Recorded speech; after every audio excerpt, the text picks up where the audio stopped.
Once upon a time, in a galaxy far beyond our own, there was a planet called Krypton, shimmering with crystal cities and advanced wonders. But Krypton was doomed, its core trembling toward a fiery end. In their final act of love, a scientist named Jor-El and his wife Lara placed their infant son, Kal-El, into a tiny starship, sending him across the stars to a safe haven called Earth. With no papers, no passport, just a blanket and a prayer, little Kal-El rocketed through the cosmos, an undocumented traveler fleeing destruction. Does that sound familiar? His ship crashed gently into a golden field near a Kansas farm where Ma and Pa Kent, a kind-hearted couple with dirt under their fingernails and love in their hearts, found the boy. They saw no alien, only a child in need. Raising him as Clark, they taught him the values of hard work, compassion, and standing up for the little guy. As Clark grew, he discovered gifts no earthborn soul could claim: strength to lift mountains, speed to outrun the wind, and the power to soar through the skies. Embracing his potential, he donned a cape and became Superman, a beacon of hope who saved the world from crashing meteors, rogue robots, and villains galore. But not everyone cheered. A noisy crowd, waving red hats and shouting about making something great again, called Superman woke.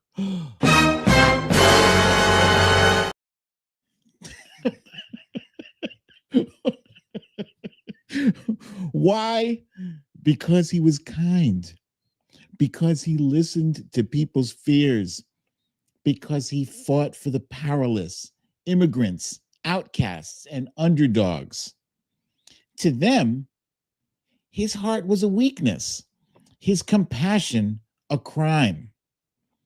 They boycotted his movies, chanting, "No more Superman."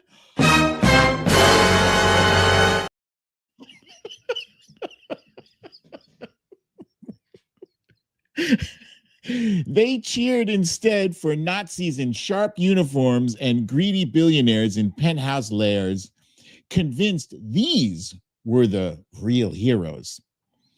They clutched their anger like a flag, sneering at the Man of Steel's gentle smile.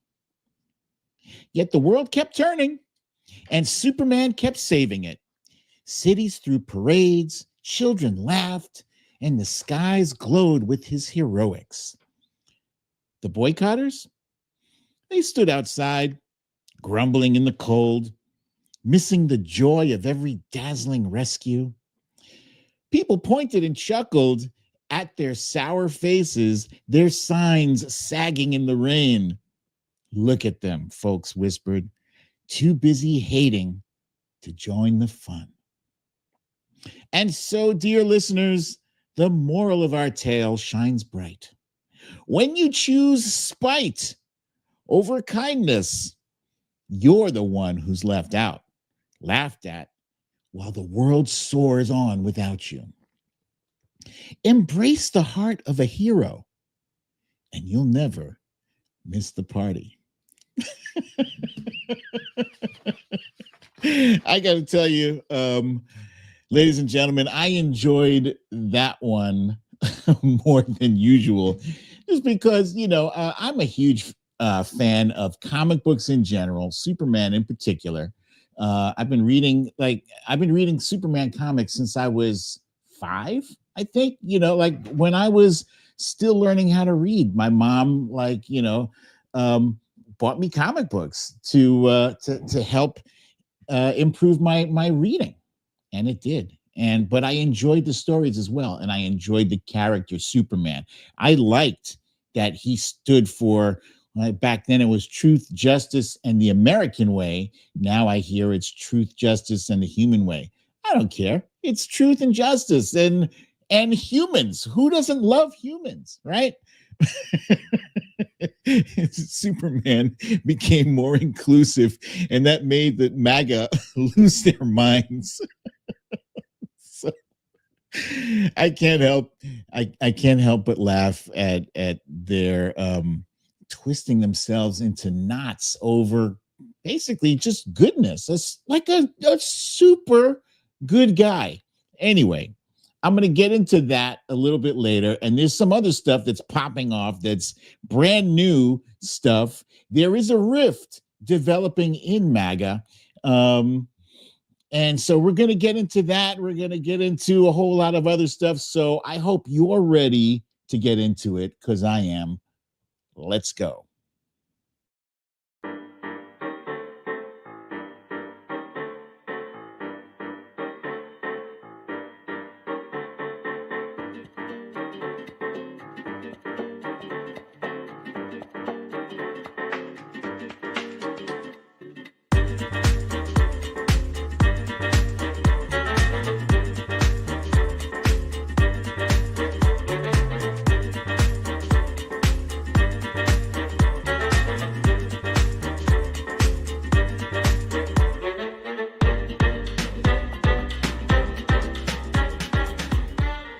Story time.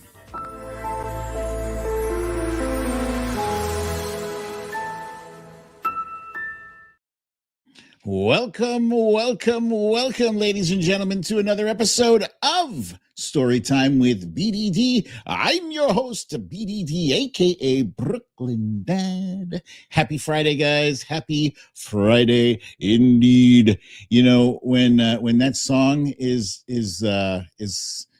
doing its thing, I'm here in my chair, chair dancing. I love it. It's like Popeye has his spinach. I have my theme song.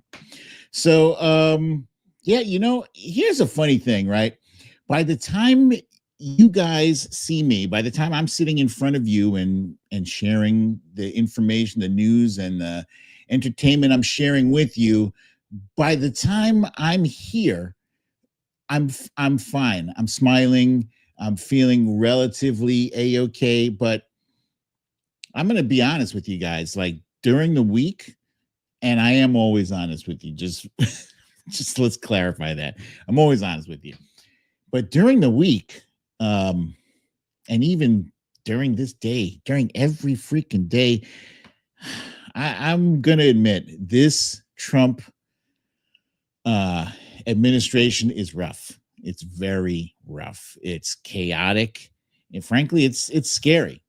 It actually is scary. And I'm not terrified yet, but I am highly concernicus. And I talked to my, it's funny. I didn't even notice how often I mentioned certain things to my wife until I said something earlier today, and she's like, yeah, I know. I know you're stressed because you've been talking about it a lot more.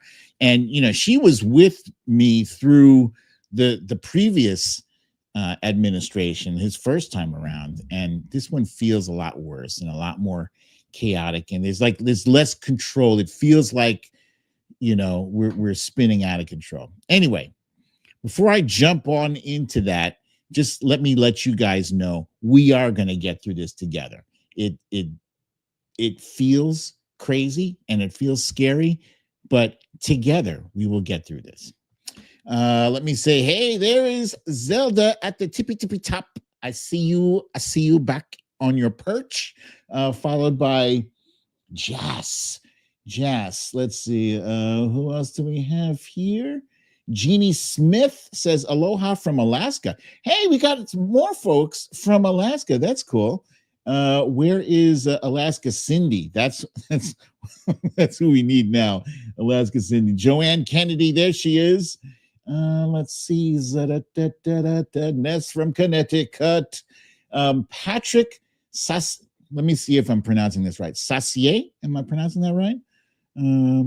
Patrick Sassier. I'm going to go with that until I'm corrected. Let's see. Zen Watcher Soko, Stephanie L from Florida, Lucy L, Valerie G, Mama AG.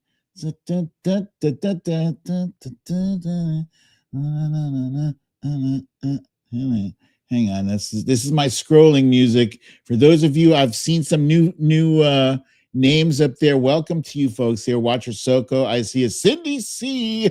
She's made it before it started. Yes, you did, Cindy C.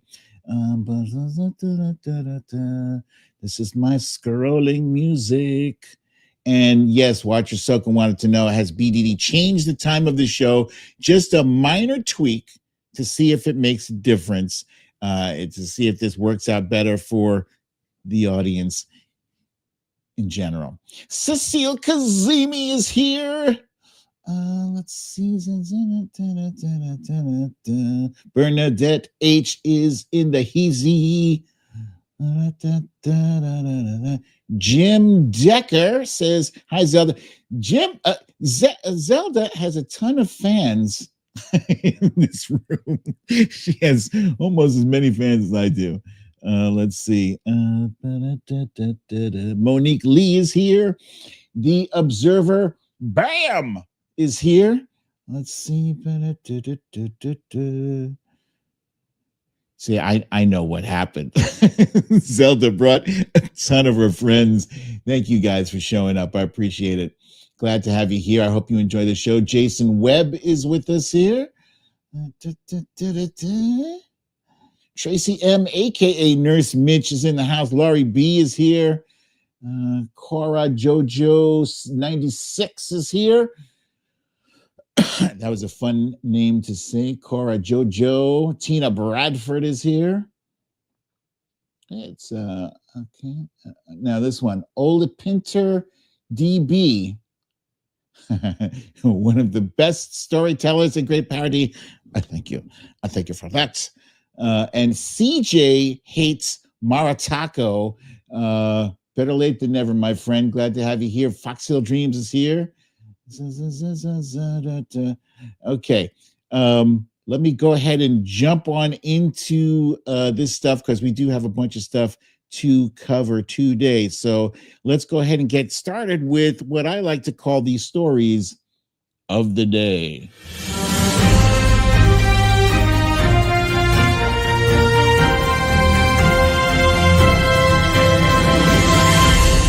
Stories of the day. Stories of the day. Okay, so our title graphic, I hope you enjoy this one here because I was chuckling while I made this. And just for a fun fact, in case you didn't know, I do create all of these thumbnails myself. Sometimes I use AI. I'm not going to fake the funk. Sometimes I do.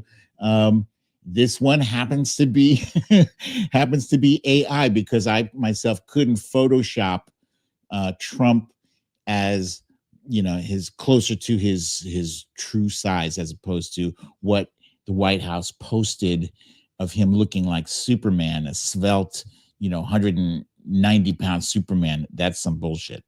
But the title here is Taco Man, No Deals in 90 Days. And Taco, and in case you guys forgot, Taco stands for Trump Always Chickens Out.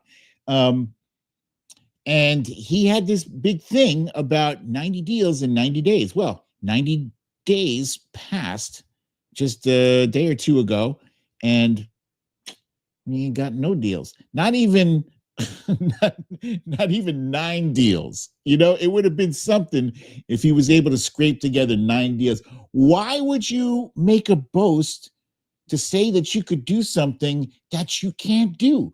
Why would you say, I'm going to end the war in the first 24 hours, and you clearly cannot do that? Why do you make these big, grandiose promises?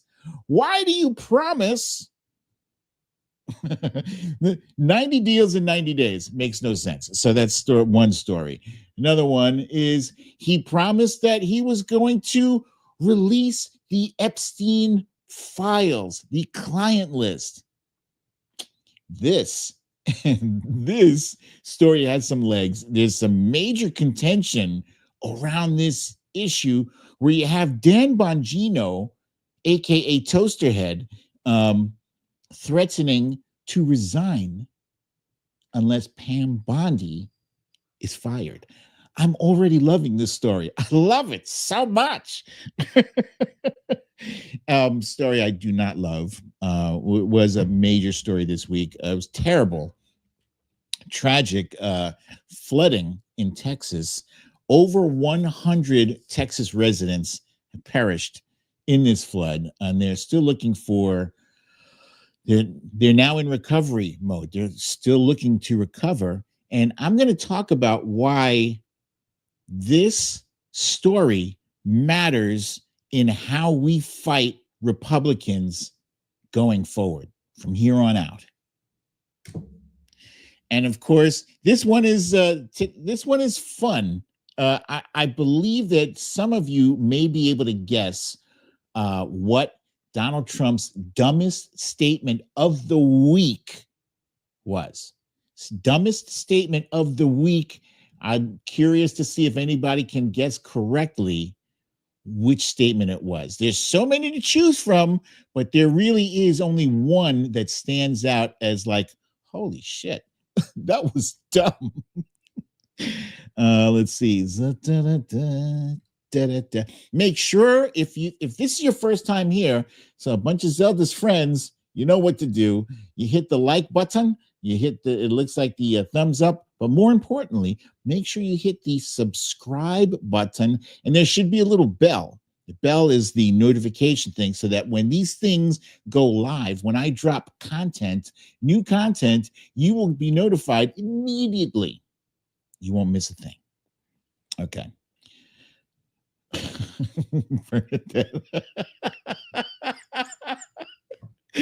Wait, let's see. Did anybody else?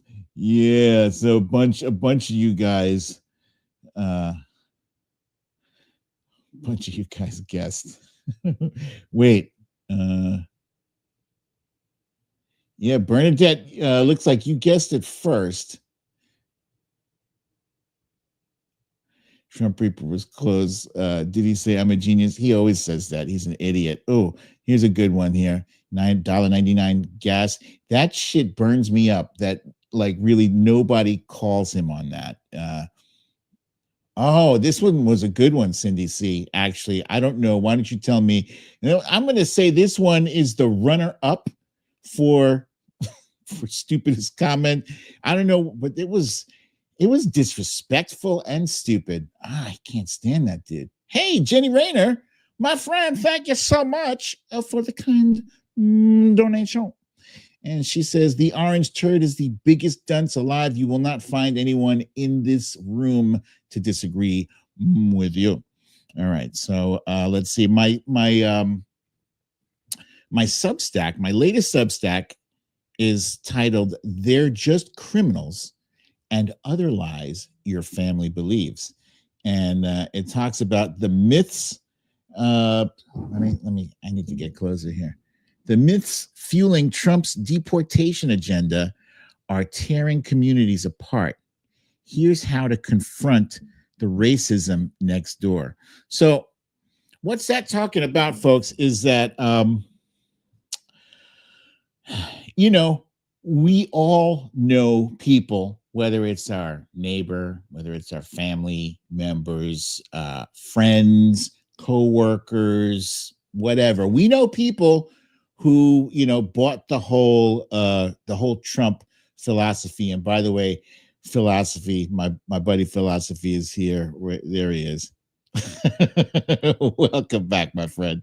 But the major, there's a lot of people who bought into Trump's thing, right? But his biggest thing ever since descending the escalator has been making Latinos, Hispanics, people from of Latin descent, has been making them the scapegoat for all of America's woes. Now, that is wrong, And it's just wrong. If you want to find a scapegoat or find a blame for most of Americans' woes, look at the top. It's the freaking millionaires and the billionaires. It's not complicated. It's not complicated. And they keep us fighting. They want us fighting.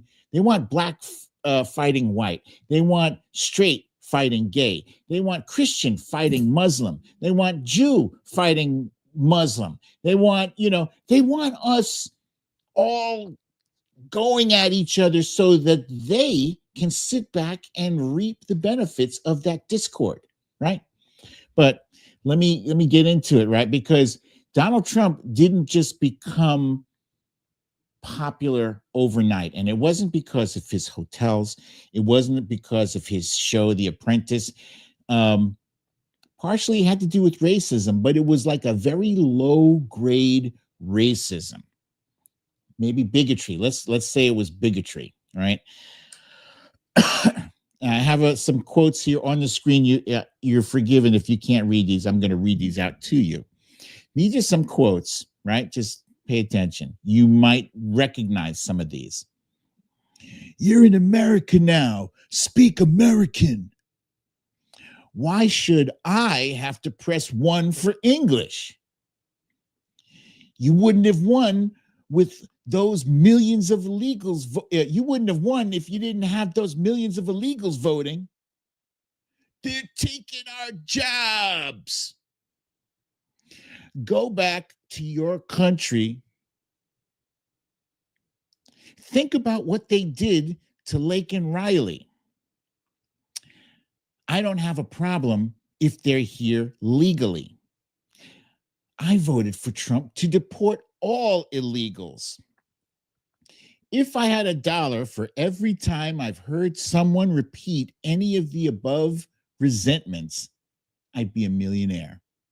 Face it, your family or friends might just be racist, especially if they've said one or more of the above statements. And my friend Zelda, thank you, my friend, so much. Thank you for your kindness, for your generosity. I can't possibly thank you enough for your generous support of the show. You literally are helping me to put this content together on a regular basis every week. Thank you so much. So yeah, Donald Trump heard a lot of those low grade resentments, and one off, it doesn't sound like much. If you just hear somebody say, why should I have to press 1 for English? That in and of itself isn't racist by itself or even bigoted. It sounds like just a complaint, like I'm just being inconvenienced, right? But those things start to pile up, right? And then people start forming like a causation in their brain, right? And they suddenly start to feel as though this country is being taken away from them. And when I say these people, I'm talking about people who are privileged, people who have the privilege of being white and don't have to worry about being deported. But suddenly, in the mid 2000s, a study was released in which it stated that by the year 2044, it is likely that Caucasians will no longer be the predominant ethnicity here in America. It will become is it majority minority or minority majority, something like that, and that's because the Latino ethnicity is growing at an increasing rate. So that's where the anxiety is coming from. That's where the anxiety and then the animosity, and he's twisting that shit. He is twisting it. You had Tucker Carlson going on Fox News talking about the great replacement theory. What's the great replacement theory? It's this theory that Democrats are bringing in undocumented immigrants in droves by the millions so we could have them vote for Democrats in exchange for, all this free stuff, free Medicaid and free Social Security and all this, all this largesse, for nothing. They fail to realize that most people who come here, they do want to work for a living, and they bust their ass. They bust their asses. Anyway,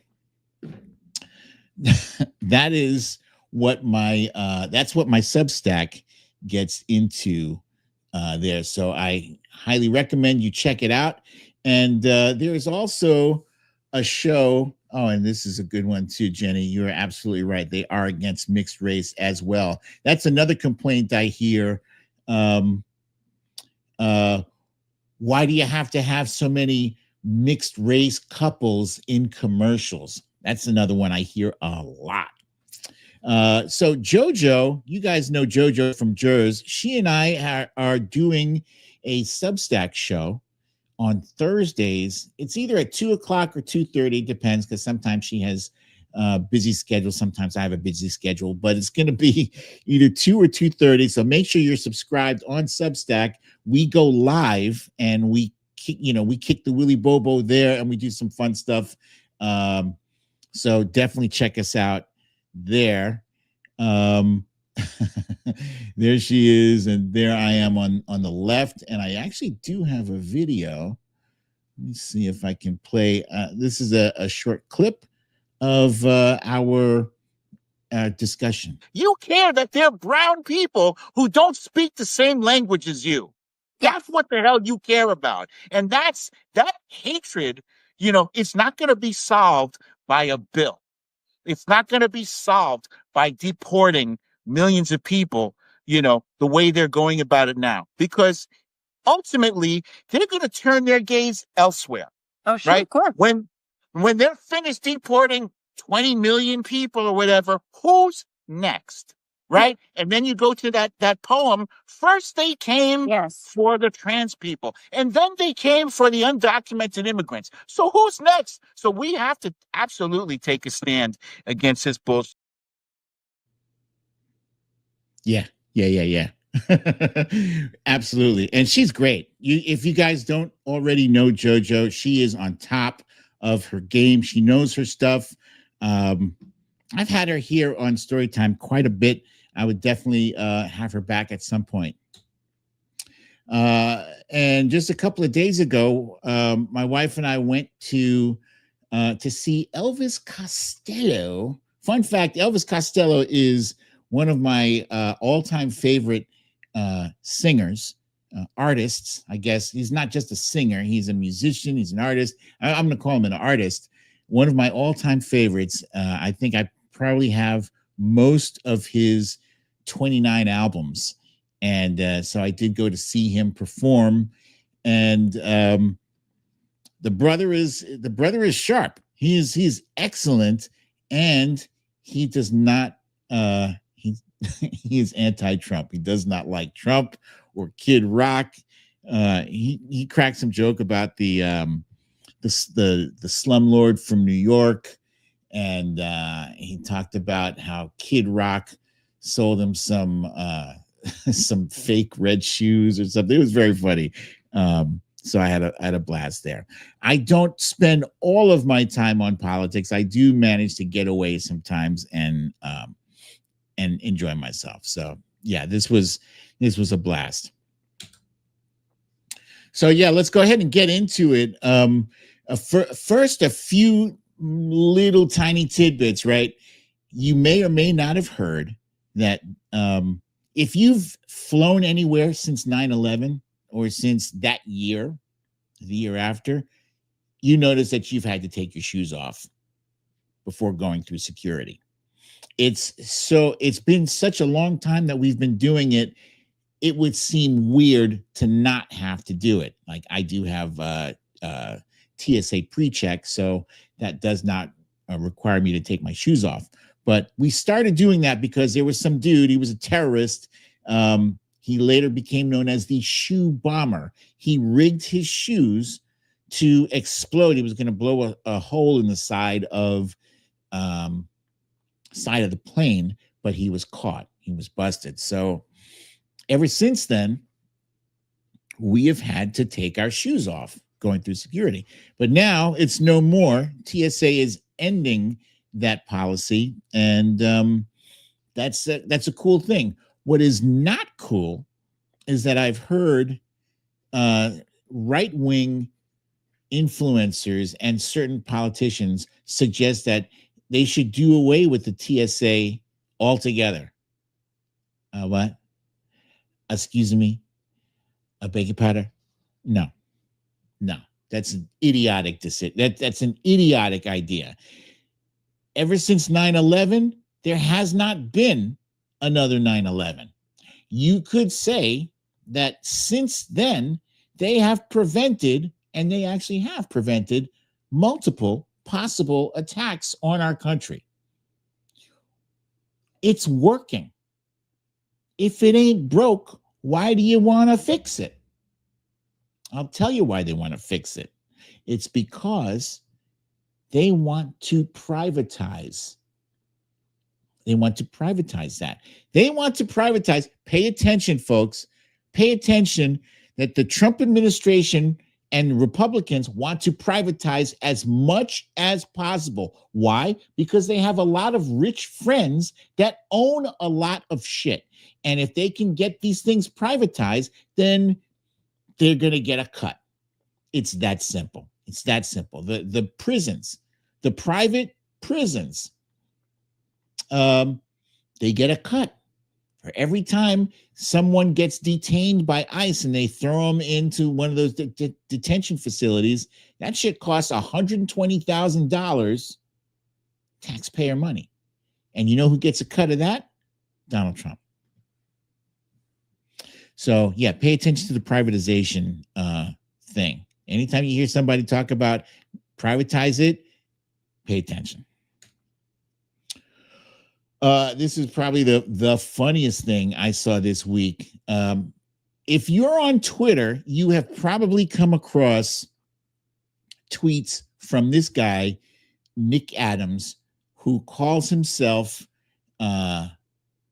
he calls himself an alpha male, which is hilarious in and of itself.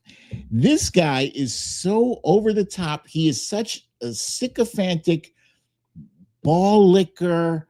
I don't even know, a bootlicker. I mean, he is so effusive in his praise for Donald Trump. It borders on parody. It doesn't border on parody. It's drenched in parody, right? You know, he almost seems like it's a thing, like how Stephen Colbert at one point, back in the early 2000s, he pretended to be a right-wing conservative, and he was way over the top. So it seemed like that's what Nick Adams was doing. He's not. That's him. That's him. And so now Donald Trump has nominated Twitter troll Nick Adams to be ambassador to Malaysia. So, you know, none of these things, none of these titles, you know, none of these cabinet positions, none of them even matter anymore. If you give the highest positions to people who don't deserve them, they become meaningless. You know, they made such a big deal out of DEI, right? Diversity, equity, and inclusion. And they weaponized it so that DEI was equivalent to didn't earn it. That was their gag or whatever. They were saying DEI means didn't earn it. And what did Donald Trump do? He turned around and appointed a bunch of people who didn't earn it. I'm talking about, let's look at this guy here. He's the Transportation Secretary, Sean Duffy. What's his qualification? He was on The Real World. You know, MTV, The Real World. That's it. And now, in addition to that, he's going to be the interim head of NASA. I don't think he could I don't think he could do an algebraic equation or calculus or geometry, trigonometry, any of that stuff. I think he's lucky if he can spell his own name, but he is going to be the interim head of NASA. It's like nothing matters. Nothing matters anymore. Every projection is a confession. Absolutely. Everything that they accuse Democrats of doing, of appointing people who haven't earned it, that's what they're doing. This is from today. I just learned this today, that the FBI under Kash Patel is forcing FBI agents to submit to lie detector tests, polygraph, to test their loyalty. I mean, I'm chuckling because it's bizarre. That's the only reason. It's like gallows humor or whatever. It's bizarre as hell. He is testing their loyalty. I've never heard of such a thing before. It's insane. And I now I understand. I get mad sometimes at the mainstream media, and I'm still mad at them, by the way. I'm still mad at the mainstream media. They can do better. But I kind of understand, right? I kind of understand. There's such a fire hose of insanity. How can any human being possibly keep up with it? So there's a rift developing in MAGA right now. And it involves Kash Patel, and Pam Bondi, and Dan Bongino. This is the latest breaking news from like the past hour and a half to 2 hours. FBI Deputy Director Dan Bongino, who previously was just a podcaster, he probably had a decent sized audience, bigger than mine. FBI Deputy Director Dan Bongino weighs quitting over Trump admin handling of Jeffrey Epstein's client list. Now, this was a very big deal to MAGA. Going to before Donald Trump was elected, when he was running, he was interviewed by Fox News, and they asked him, they said, would you declassify the JFK assassination files? And he said, yes, immediately, no hesitation, boom. Would you declassify 9/11? Yes, boom, no hesitation. Would you declassify the Epstein files? Well, yeah, but you got to be careful with that. Maybe I think I would, but I'm not sure, because those things, then, they could ruin someone's life. And all of a sudden, he's hedging his bets. Why are you hedging your bets, bro? Why? I mean, if you ask me, I would be, no question whatsoever, immediately. Yes, I would declassify that shit. And I don't care who was on that list. And that's the funny thing about MAGA, is that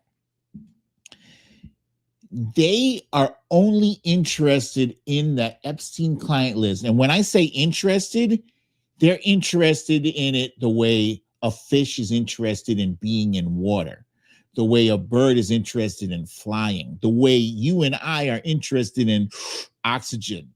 Their interest, they need that client list because they were told that some high-level Democrats were going to be brought down in this. And we understood that. We're like, yeah, okay.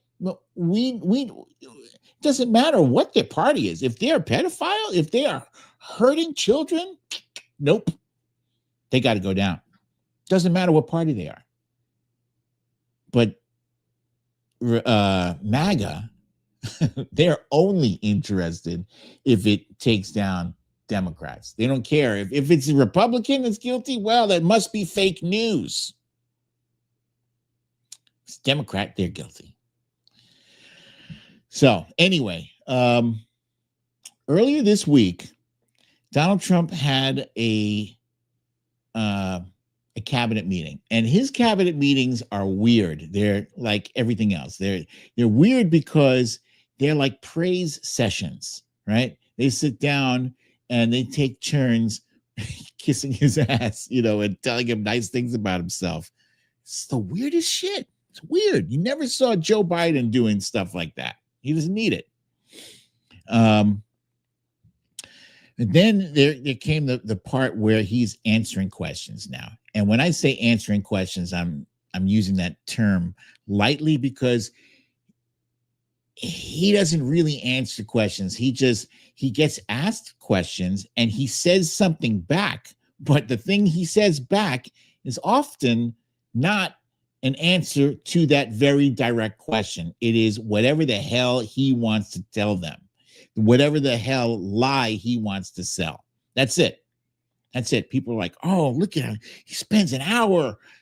You never saw Joe Biden do that. Joe Biden was trying to tell the truth.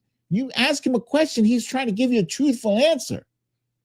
And, in politics, it's not always easy to give a very direct answer, truthful answer, when there's so many different intricacies and whatever.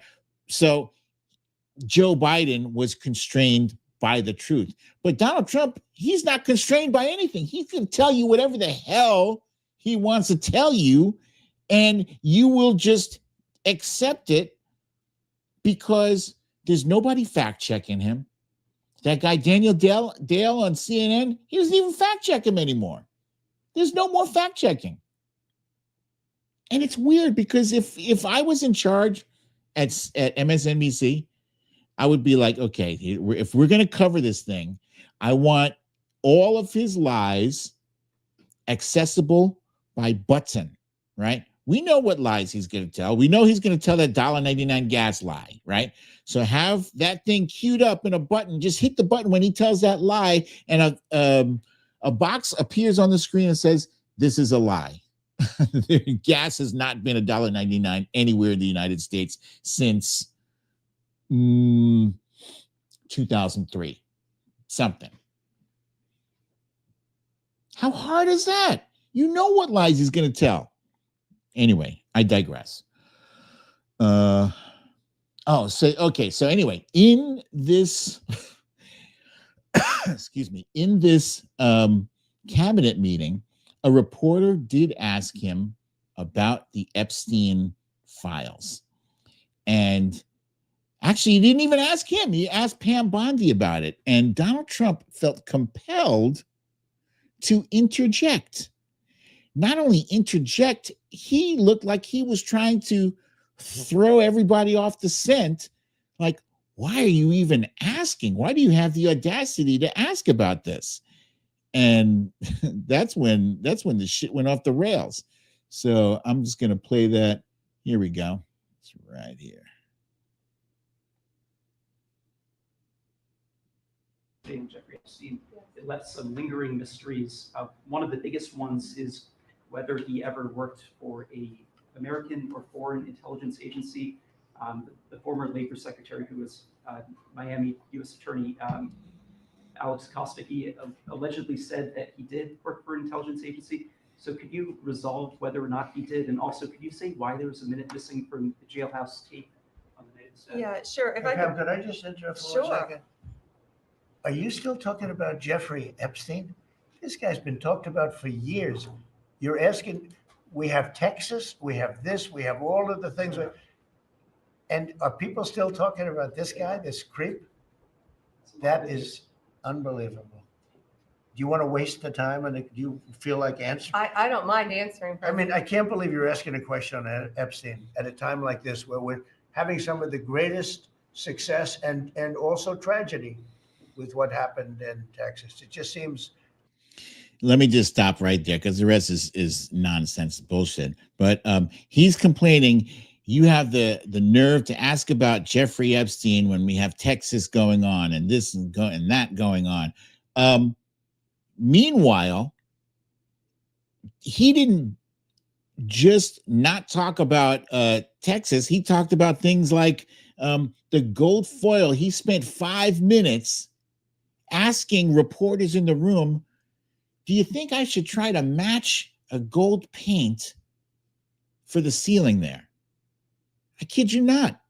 5 minutes just on gold ceiling. Dude, you're only going to be there a couple more years. Why do you give a shit? Why are you trying to cover the whole White House in gold? It's gaudy. It's stupid. But my point is, he was giving this reporter grief about focusing on Jeffrey Epstein, which is an important issue. Why? Because his followers give a damn about Jeffrey Epstein. His followers rabidly concerned about it, to the point where he's losing some support. He's losing some support where some high-profile people are like, yeah, you know what? I'm not happy. You promised us this, and Pam Bondi, what really set them off was that back in February, Pam Bondi was asked about the Epstein client list. She was asked by Steve Doocy of Fox News. And Pam Bondi said, it's on my desk. I'm about to examine it. And then, fast forward to this week, she changed her tune. She said, actually, what had happened was, when I said that, there were other things on the desk too, and I was talking about those things. I didn't really mean the client list. I meant there was no client list. There's nothing. The case is closed. Bye. There's nothing. There's nothing to discuss. Nobody's buying that. And that minute, there's a minute missing from the tape. Just like the time counter goes 11:58 and 59 seconds, and then it jumps from 11:58 to midnight. So that whole 11:59 minute is missing from the tape. And she said, oh, that's because they had to reboot. It reboots every night, and so it cuts out that minute where somebody could be strangled to death. Somebody could be Epsteined in their cell. Somebody who's supposed to be on suicide watch. Someone who is supposed to be monitored closely. Someone who is a high-profile prisoner to make sure they don't hurt themselves so that they can stand trial and so that the families and the victims can get some closure. And that didn't happen. He was bumped off. He was bumped off because the information he had, was going to bring down some very powerful people. And so this is one of those rare things. Like, have you ever seen that meme? It's from the movie Predator, where Arnold Schwarzenegger and Action Jackson, I always forget his name, Carl Weathers, I think. They shake hands and you can see their muscular arms. I got some muscular arms there. You can see their muscular arms meet in the middle. It's a cool scene. So this is one of those times when MAGA and liberals can agree. We can agree. Yeah, let's see that list. Let's see it. Whip it out. Whip it out. But Pam Bondi is playing dumb. First, she said, we're going to release the Epstein list. It's on my desk right now. We just need more time. There is no Epstein list. Go figure. So, yeah, Donald Trump is trying to, now he's trying to distract from, he's desperately trying to distract people from this topic.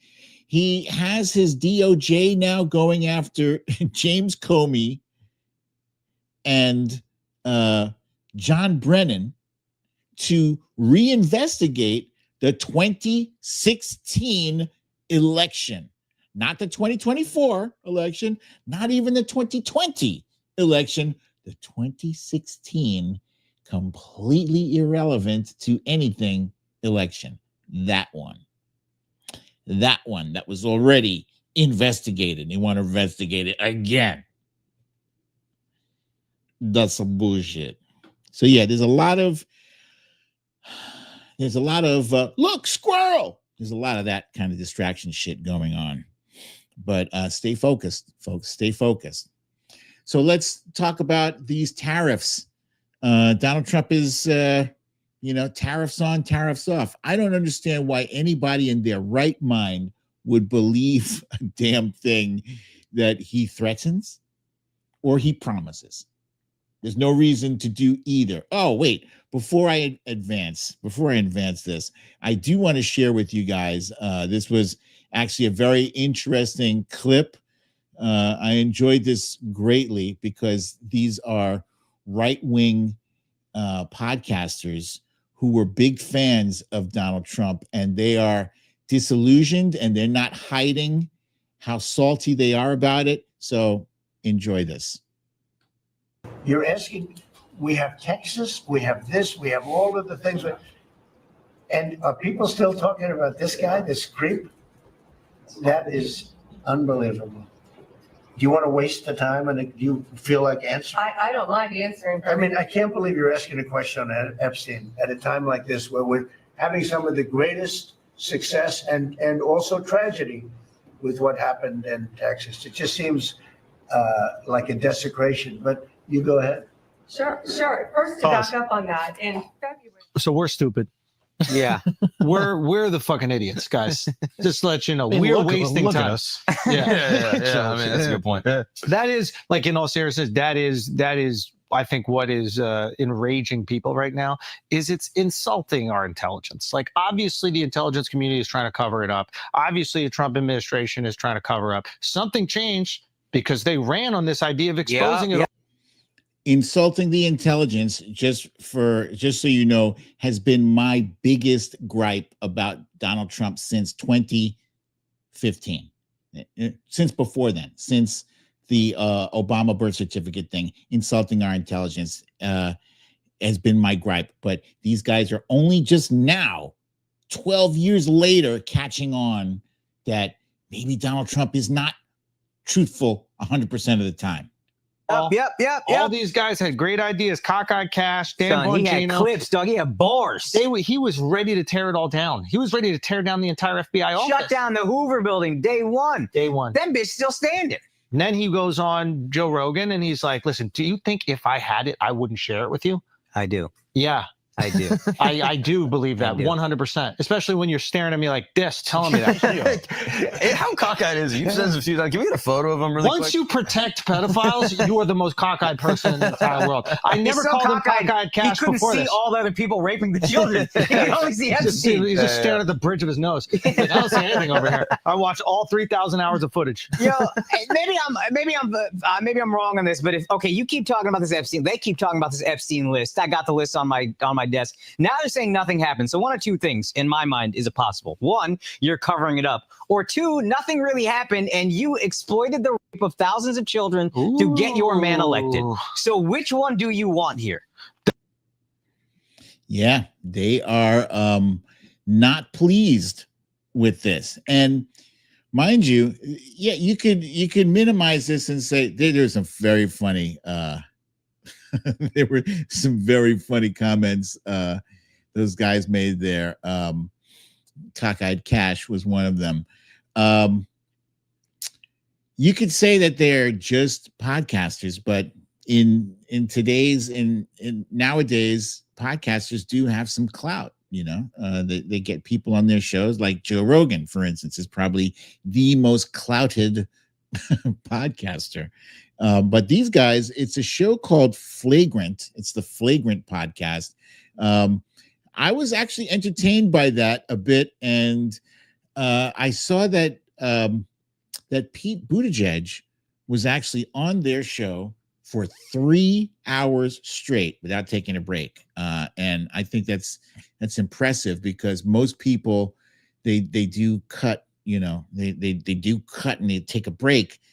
Joe is Pete Buttigieg was like a machine with them, so. I might check them out. Anyway, let's see what else we have. Oh yeah, so we were talking about the tariffs, and excuse me, I was saying nobody in their right mind would play ball with this guy. Why would you? You know, he's torn up deals like he tore up the Iran deal, the JCPOA. He tore that up. Why would Iran try to negotiate in good faith with him if he can't be trusted to keep his end of the bargain, right? What has he done with these tariffs right now? 90 deals in 90 days. 90 days came and went, and he extended it to August 1st. August 1st is the new date now. And when August 1st rolls around, guess what?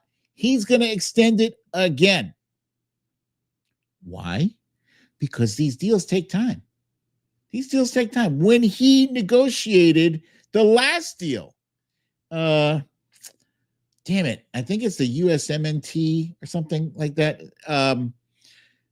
USMCA is the United States, Mexico, Canada agreement. The trade deal with our North and South neighbors, that took 18 months.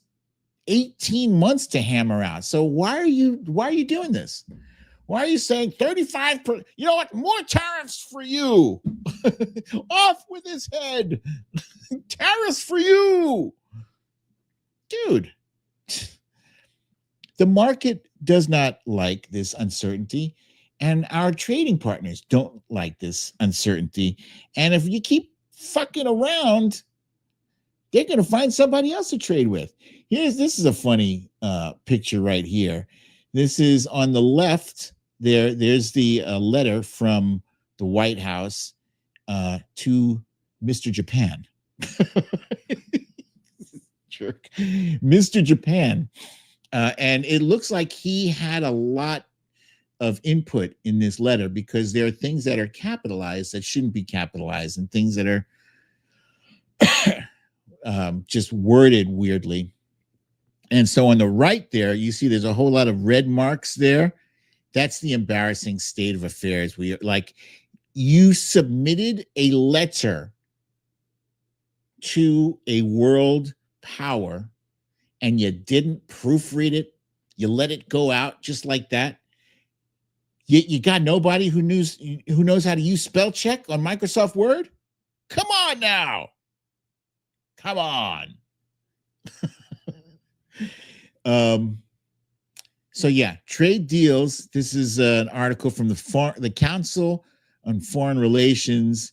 Trade deals need more than 90 days. They do. So he is showing himself. He made a comment earlier today, and it's the same comment. You've heard him make this statement before. That a year ago today, America, he says, was dead. Had nothing going on. It was a laughing stock. And now America's hot again. Like, he started saying this right after his trip. America's hot. Somebody in Saudi Arabia must have said those words to him, because ever since then, America's hot now. Let's get into Texas here. And there's a reason why I wanted to get into this. I'm saddened by the death there, because I feel like it was avoidable. I'm not going to say that, all 100 people would have been saved. You can't say that. It's impossible to know. But it is possible to say that if Donald Trump's Doge had not cut 1,500 people combined from NOAA and NWS, National Weather Service, and they had those people on staff, maybe you would have had a higher level of readiness to where you're not sending out alerts at 1 o'clock in the morning. That is what we've heard thus far, is that an alert went out at 1:14 a.m. and another alert went out at 4:15 a.m. Guess what? 1:14 a.m. and 4:15, most people are asleep. So your alert is going out and people are putting that shit. I'll read it tomorrow. It's probably one of those Amber Alerts. I can't find that little girl in the middle of the night, so I'm going to look at my phone in the morning and check it, is what most people thought. So at the very least, if you had more people on, you would have had a higher level of readiness, I think. I think that argument could be made. But now when I start saying this sort of thing, people are jumping on down my throat and saying, oh, what are you making this political? How dare you make it political? This is not the time. This is not the time to talk about that. Now is the time to be sad. Now is it, think of the people who died. Come on. If now is not the time to talk about it, when? When are we going to talk about it? Huh? Because they do that shit every time there is a tragedy. Oh, and by the way, before I get onto that, another thing that happened that should not have happened was Kristi Noem spent 3 days doing nothing, not approving any funds for search and rescue for 3 days. But what she did have time for was posting these idiotic paintings of herself on Instagram, asking her followers, which one is better? Which one should I use? I'm doing my cosplay thing. I need your opinion. This is so important. This is what she was doing instead of jumping on the thing. She had this ridiculous thing in place where she required them to notify her every time $100,000 was spent. It would not automatically be approved. She had to approve it every $100,000. So that's almost like saying, Majid, when you go shopping for food, I need to know every time you spend $10. Like, that's just one thing. that's one thing. What are you talking about? Every $10. That's idiotic. Make the threshold higher, stupid. You know, if you're concerned that I'm going to spend too much, what's a good average? I don't know, $200, $250, $300. You know, if you go over 300, now we got to talk because that's a lot more than we should be spending, right? You're talking about weather and disaster shit. You know, your maximum should be somewhere around $1 billion, or not even $1 billion. Let's say, notify me when you go over 10 million or 1 million, but 100,000. Come on, that's idiotic. That's stupid. So yeah, the ex-NOAA chief thinks that the Doge cuts may have hurt the flood response. You're not making an agency stronger by taking away from it. Because if that were the case, if you wanted to make an agency stronger by subtracting, then why didn't you do it to the Pentagon? And for crying out loud, I wish somebody would ask that question, because it's a very logical question. If you're saying that we're taking away from Medicaid to strengthen it, we're taking away from Medicaid to make it stronger, do that to the Pentagon, right? You care about defense. You want a strong Department of Defense, right? Take some money away from that. Make it stronger. Oh, yeah. Here's a perfect example. Speaker Johnson says now not the time to discuss gun control. Problem is the human heart, not guns. people were getting on my case about bringing up accountability for this Texas flood thing. If not now, then when, right? Somebody has to answer for the cutting of resources. Don't blame it on, they're trying to blame it on cloud seeding. Guys, do you know what cloud seeding is? Cloud seeding is like this science fiction stuff where they're controlling the weather, right? I'm not saying that it can't be done. It probably can. We're probably close to being able to do it, but to blame like a storm like that on somebody like intentionally formed a flood. No. Why won't you talk about climate change? Climate change is something that is embraced by the scientific community. You want to step out there on the fringe where nobody's talking about cloud seeding, or just the people wearing the tin hats are talking about cloud seeding, but you don't want to talk about the thing that the majority of the scientific community is in agreement on. It's climate change.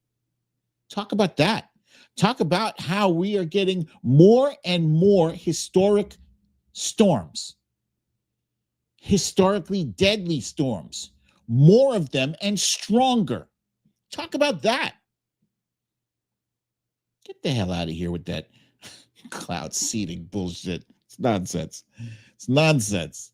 I'm tired of it. I'm tired of the bullshit. So anyway, back to what I was saying about pushing back, right? We have to, when I say we, I mean the Democratic Party. I mean liberals. We have to stop going for that old head fake. When Mike Johnson says, now is not the time, say, fuck you, buddy. We're talking about this right now. Right now. Because you're saying don't make this political. It is political. You are a politician. You are interjecting your opinion into this discussion. Politicians determine how much money an agency has, an agency that is meant to address disasters. Kristi Noem had the audacity to say that FEMA, it's not FEMA's job. I'm not making this up. Kristi Noem says it's not FEMA's job to deal with disasters. Like, it's in the title. Federal Emergency Management Agency. Federal. It is federal. That's their job. It is their job to assist states in recovery and managing disasters. That's what they do. The Trump administration wants to do away with FEMA in the middle of hurricane season, which, by the way, the administrator of FEMA didn't even know that hurricane season was a thing. He didn't even know because, didn't earn it. So yeah, we absolutely have to push back as a group. And we have to accept the fact that these are not our grandparents' Republicans. These are not our parents' Republicans. These are some weird mutated Republicans that no longer care about democracy. They don't care about the Constitution. They don't care about law and order. They don't care about due process. They only care about making one person happy, and that's Donald Trump. That is who they have sworn their allegiance to. They've forsaken the American people. They've forsaken the Constitution. They have allegiance to only, oh, this is fun. Simon Metcalf said, I was mentioned on Katie Fang's news channel the other day. My brother, if you happen to remember when that was, I would love to see that, please. If you can, please bring that to my attention, please, at some point. I would love to find that. But yeah, we have to absolutely get our hands and fingers dirty, get some dirt under these fingernails, right? And get in the gutter with them. No more of that bullshit. When they go low, we go high. No more of that bullshit. when they go low, it's time for us to go lower, right? Do you guys remember the North Carolina floods? The the hurricane that went through North Carolina? It was devastating. And Donald Trump spent 5 or 6 days spreading lies about Joe Biden and about FEMA. He was saying that FEMA is not going to reimburse you if you are a Trump supporter. He said that in the middle of that crisis. He threw that misinformation out there just to get people pissed off at FEMA, pissed off at Joe Biden, pissed off at Democrats. You want to talk about don't make it political? That was overtly political. That helped nobody. It was a lie. It was a blatant lie. So, yeah, we have to stomp a mud hole in the bullshit here. And you're not going to stomp a mud hole by, by playing by old rules of decorum. Fuck the decorum. There is no more decorum. There's no more. Okay? There's no more decorum. There's no more polite. If this was a fist fight, in normal times there'd be rules: no hitting below the belt, no gouging eyes. It's all of that shit is on board now because we've been playing by the rules, right? Hey, put up your dukes. And they've been gouging us in the eyes and kicking us in the groin and scratching and biting and all that stuff. And we're still, hairless fisticuffs. No. It's a different fight. We will continue to lose. We will lose in 2026. We should right now, with how unpopular the big bullshit bill is, how they cut Medicaid, how they cut SNAP benefits, how they cut all these different services, how all these hospitals, rural hospitals, are going to close. We should be able to wipe out Republicans in a walk easily in 2026. But if we allow them to continue to set the narrative, to frame the narrative, if we keep letting them beat us to the punch and not lean into blaming them when shit goes wrong. When I get a paper cut, I'm blaming Donald Trump. Just so you know. It's good. Does it sound ridiculous? Sure, it sounds ridiculous. It sounds ridiculous when they do it. But they don't get penalized for it. And we don't penalize them for it. We have to start. And we have to flip the script on them. And we're not going to be able to flip that script playing nice. No more playing nice.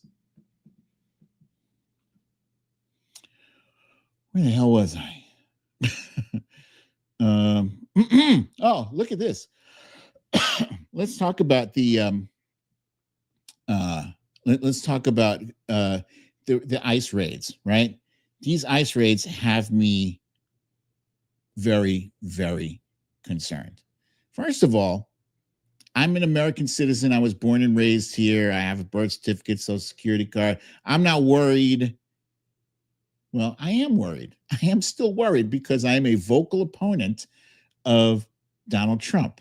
And they are finding many different ways to apprehend people and reasons and rationales. And I just saw Lawrence O'Donnell the other night saying if that we should all, every citizen should be walking around with our passport or passport cards. I do have both. And it's because if they roll up on you and you don't have it on you, how are you going to prove that you're a citizen? Oh, I speak English. I'm white. Doesn't matter. You are what they say you are. They throw you in that van, they cuff you and throw you in that van. If you don't have a passport, you don't have concrete proof that you are an American citizen, they can do whatever. because they're not taking you to court. That is the trick. These ICE fuckers are not taking people to court. They are skipping the whole due process thing. That's the point. So yeah, it has me very, very concerned, I guess. And I'm sorry to my wife. I talk about this every day, but it bothers me. It worries me. And so they swarmed a couple of farms in Southern California the other day. I think one was a weed farm. I don't know what the other one was.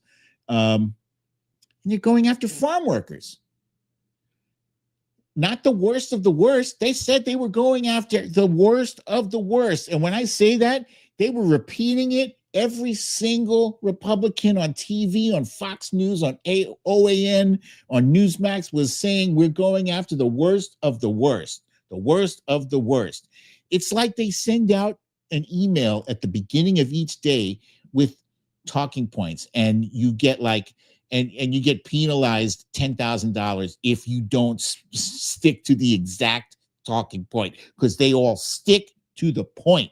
And we have to be like that. We have to be in lockstep and use the same language and stick to the point. We've seen them do this, and they're very successful with it. We have to do the same thing. I'm saying, you might not like it, but I don't like losing either. I'm tired of losing, tired of it right now. And they changed the game. They changed the whole thing. Like back when Obama, won, he changed the game with, whatever it was he was doing with small rural communities or counties or whatever. They figured out a way to change the games. We have to catch up. If we don't adapt, we're going to continue to lose. The agriculture secretary says that able-bodied Medicaid recipients should replace immigrant farm workforce. Let me read that again. Agriculture secretary says able-bodied Medicaid recipients should replace immigrant farm workforce. So by now, I'm sure if you've watched any news in the past 2 or 3 months leading up to the passage of Trump's bill, you've heard Republican after Republican saying, we're not cutting Medicaid. We're just making sure that those 35-year-olds sitting on the couch playing video games aren't collecting Medicaid. Every single one of them. 35-year-olds sitting on the couch, able-bodied, healthy people sitting on the couch every single time. And I'm like, who are all these able-bodied people you're talking about that are collecting Medicaid? Who are they? Huh? Playing video games. You have a very specific picture. And I feel like they must have, somebody saw that episode of South Park where the guy is in his mother's basement and he's playing video games, and it looks like he might be in his mid-30s, early 40s. And they turned this cartoon character into a real entity. And this is what Republicans do.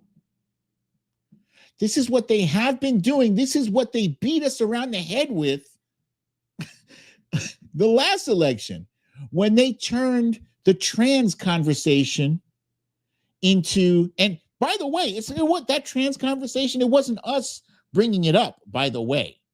They weaponized it. They said, do you want a grown man competing against your 5-year-old little girl in sports? They made it seem like there was a man in a dress hiding around every corner in your daughter's locker room, holding his dick in his hand and jacking it. That's what they made it look and seem like. They created, they framed, and they pushed that narrative. And we didn't have a way of pushing back. We got to figure out a way to push back on that bullshit. But not just that. Also, this narrative of the 35-year-old. Who is this guy?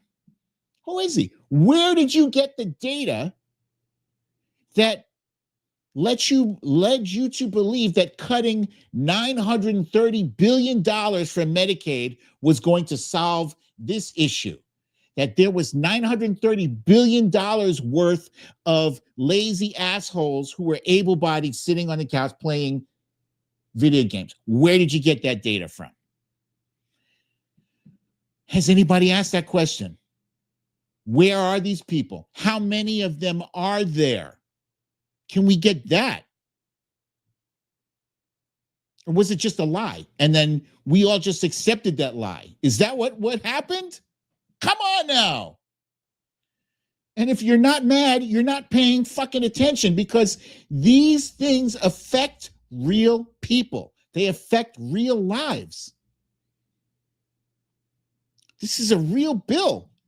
You know, a bunch of people were cut off of SNAP. You know what SNAP is? SNAP is the food assistance for poor people.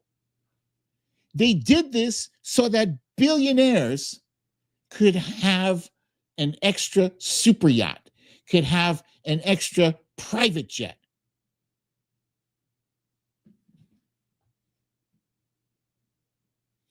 They made it hard for poor people, for children, to have a hot meal in their tummy, to fucking give billionaires an extra tax break. That's insane. That is fucking insane. So, yeah, we need to get in their ass and not be kind about it, and not be, and not worry that we're repeating us. We have to repeat ourselves. We have to be repetitive. We have to drive this message into the fucking ground and build buildings and cities with these words. And blame the shit out of them. It is that simple. It's that simple. I can't put it any more simple than that. They committed a crime with this bill. This bill was the biggest crime against humanity since I don't know what. It was a robbery. It was Robin Hood in reverse. It took from the poor to give to the rich.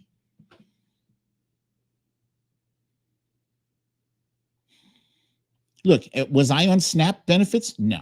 Was I on Medicaid? No. So why am I so pissed off? I'm pissed off because I don't like it when the fucking asshole, when the fucking Lex Luthors of the world, when they get a leg up, and when they get their leg up, they stomp on the heads of the poor. I don't like that.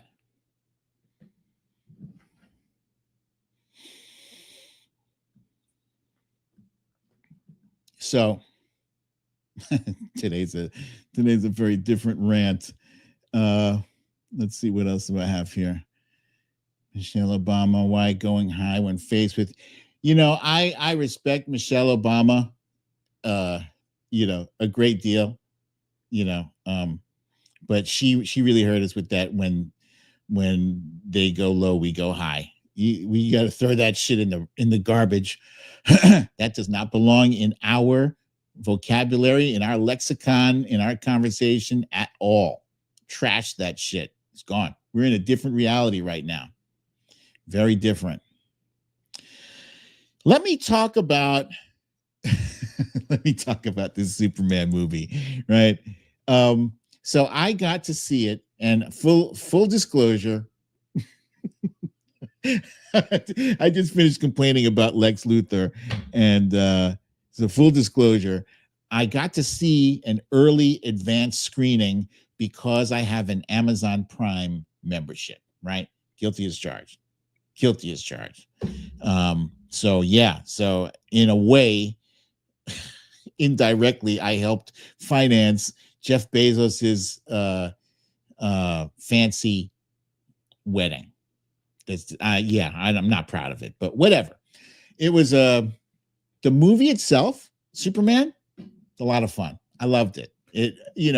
The contrast between this one and the one with Henry Cavill. I love Henry Cavill too. He's big, buff, strong dude, but it was very dark and dour. This one here with the new guy, David Cornsweet is his name.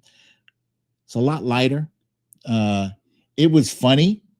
James Gunn, the guy who directed this thing or produced or whatever, he's a comical guy. He directed Guardians of the Galaxy. I enjoyed this. I laughed my ass off, and it felt a lot closer to those of you who are close to my age. It felt closer to Christopher Reeve's Superman movie. Now, Christopher Reeve is like the gold standard of Superman movies.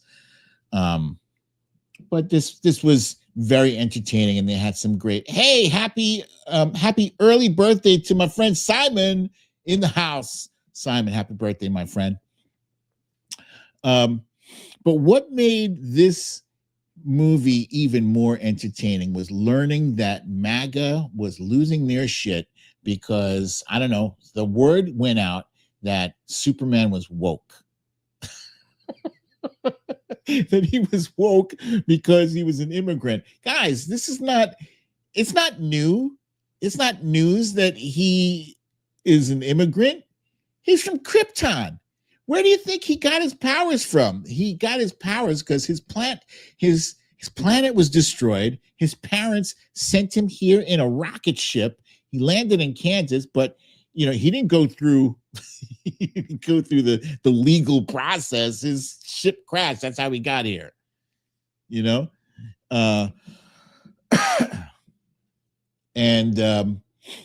yeah, he was an undocumented immigrant. And so they got all mad. Look at Deadline here. Thank you, Jenny Rayner. Thank you for the donation. This quote by End Wokeness. Hollywood literally never learns. And here's the headline from Deadline. It says, James Gunn says Superman is an immigrant story about basic human kindness.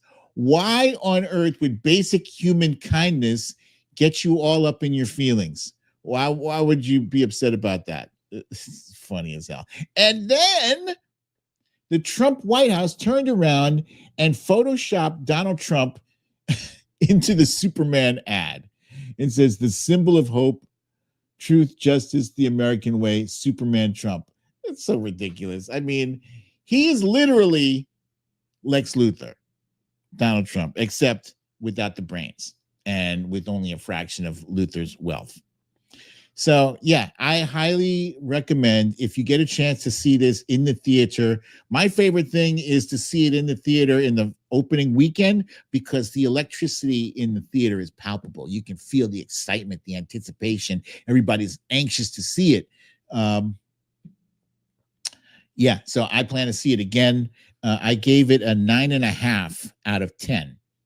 That's excellent from me. And now, last but not least, let's talk about Donald Trump's dumbest comment of the week. And Bernadette H. did guess correctly. And Joe, my friend, thank you for the donation. Appreciate it. Thank you very much for that. And let's see. I said Jenny Rayner. It also chipped in. Thank you, my friend, for that. Trump asks Liberian president where he learned English, the country's official language.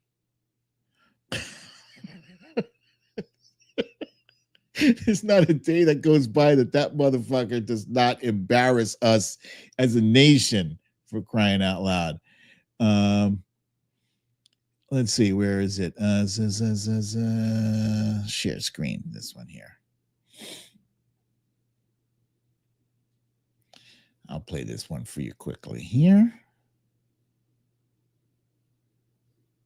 No, not that. Oh, here we go. Oof. Well, thank you. It's such good English, such beautiful. Where did you learn to speak so beautifully? Where were you educated? Where? In Liberia. Yes, sir. Well, that's very interesting. It's beautiful English. Sure. I have people at this table can't speak nearly as well. Well, thank you. And such good English, such beautiful. Where did you? So that's funny, but it's also maybe not so funny because I guarantee you he will not remember. He will not remember that Liberia's main language is English. He won't know that in a conversation tomorrow or even today. He probably expected that anyone from Africa, from the continent of Africa, talks like this with clicks and sounds, you know. Because I remember in a speech he made last year, he was talking about people being sent here. They're sending illegals from all over, from their insane asylums. This jackass doesn't even know that he's confusing mental asylums with political, someone seeking asylum. They're sending them from all over, from the Congo. They're speaking languages no one has ever heard of. We have people here in America who study language who can't identify these languages. Really? Is that how low you think of our scholars here in America, that there are languages they literally study language, but we have linguists here who don't know the language of somebody from Africa? That is just ignorant, straight up ignorant. So, folks, I ran a little late today. Apologize for that. I did have a lot to say, but I thank you for hanging in there with me, and thank you for watching for joining me for another episode of Storytime with BDD. I'm your host, BDD, aka Brooklyn Dad. If you have any questions for me, hit me.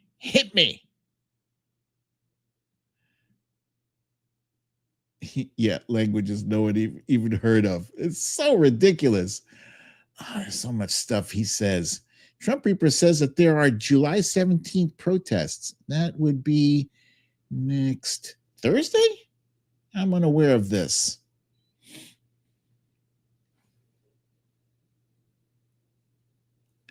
Oh, Cindy C says, FYI, this time slot happens at the exact same time as House Sparks' second Friday show. He doesn't have one right now because he's traveling for live shows. I did not know that.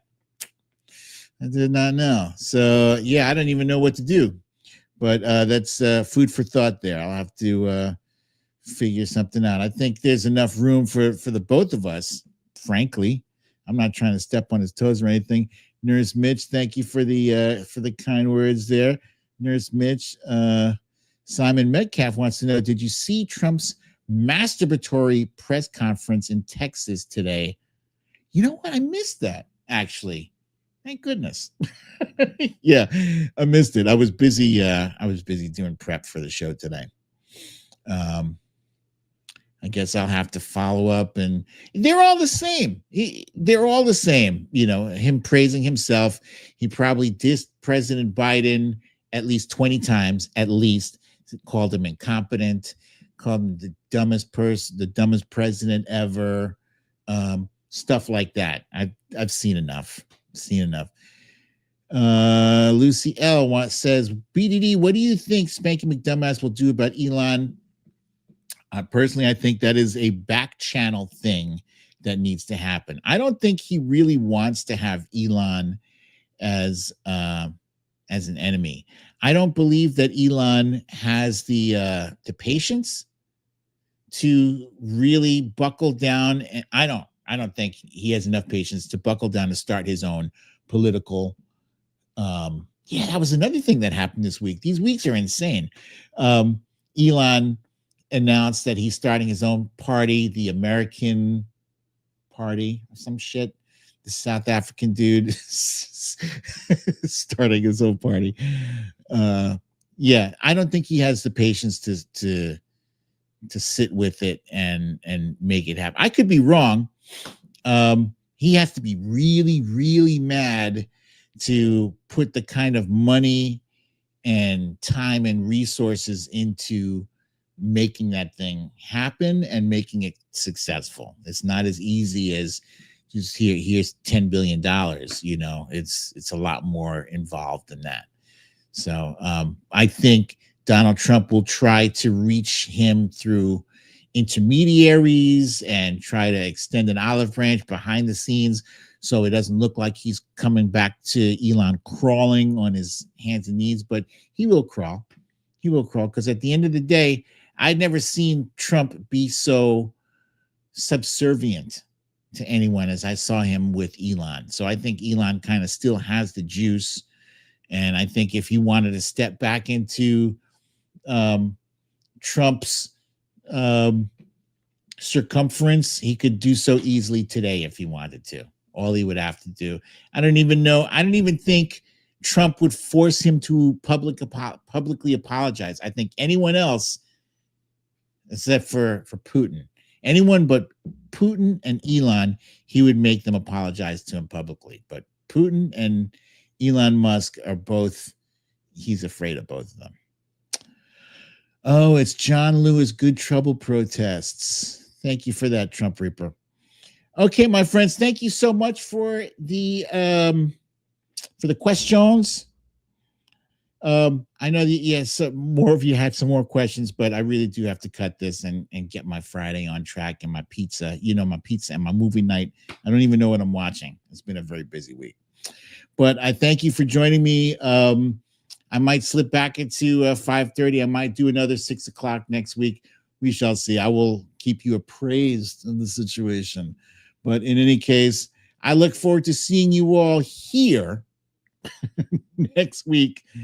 Same time-ish, same place. I love you all. Peace.